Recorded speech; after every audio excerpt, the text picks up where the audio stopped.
было предложено участвовать на конгрессе, сделал паспорт.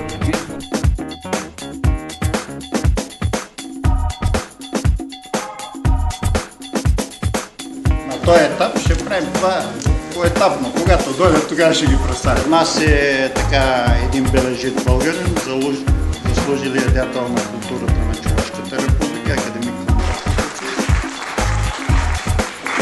Велик човек. Велик българин.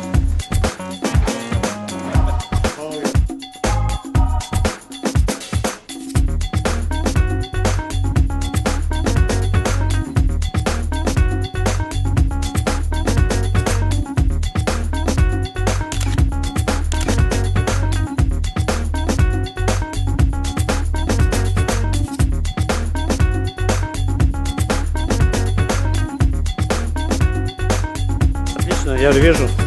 Хорошо. Все тут. Ты снимай, не мою бороду. Все, и вот тут все.